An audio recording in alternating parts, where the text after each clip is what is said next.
Jendayi Frazer, good afternoon. Good afternoon. So you're a distinguished service professor at Carnegie-Mellon University? Yes. So what do you think should be the role of the US in the global governance? Well, the United States has been one of the creators of the current architecture, particularly after World War II, when it was a hegemon with Bretton Woods. Clearly at that time, there were so many fewer countries in the system, and so you have the establishment of the IMF and the World Bank and other, the global trade, the GATT, which became the WTO, in which you have the representation of Western countries, really. And I think that what the United States needs to do now is play a leadership role in transitioning that architecture to one that is truly global and has a representation of countries from the Middle East, from Africa, from Latin America, as well as Europe and the Americas. So I think that it's very important for these institutions, if they're going to be effective, to become far more inclusive. So do you think a good relationship between the US and African country is an asset for this global governance? Well, it is, and it's a requirement for U.S. leadership, because if the United States abdicates that leadership, does not step up, China will take it.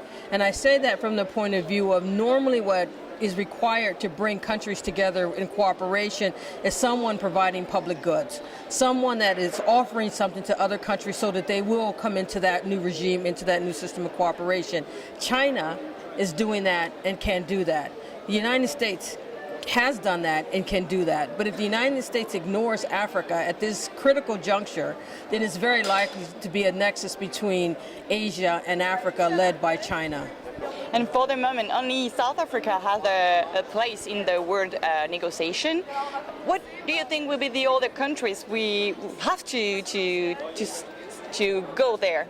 Well, I think that in terms of the African continent, clearly Nigeria should have been invited into the G20 when South Africa was brought in. South Africa and Nigeria together in terms of sub-Saharan Africa represent 50% of the GDP of the sub-Saharan Africa. Nigeria is the most populous country in Africa with over 100 million people. And so Nigeria certainly should have a seat at that table. Another country that's very important is Kenya.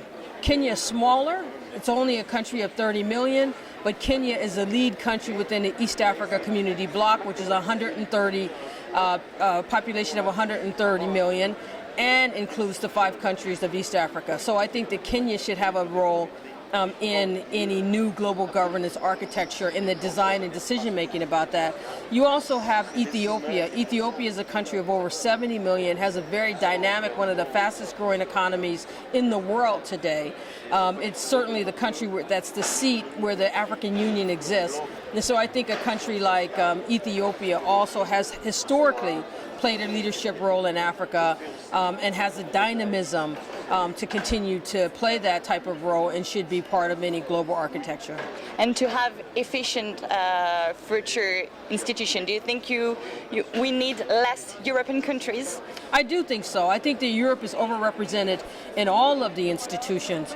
If you just take the G20, for example, Europe, of course, has a European Union seat, and then it has 5 or 6 other countries that are part of the G20. You can look at the other institutions, whether it's, the subcommittees within these global governance like Basel III. If you look at that, that focuses on banking regulation and reform. Europe is tremendously overrepresented there.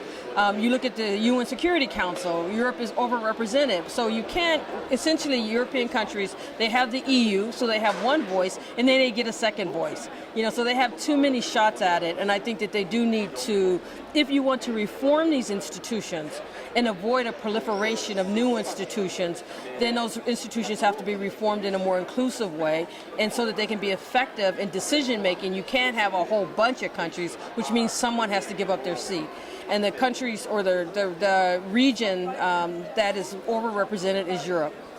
Jendayi Frazer, thank you very much. Thank you very much.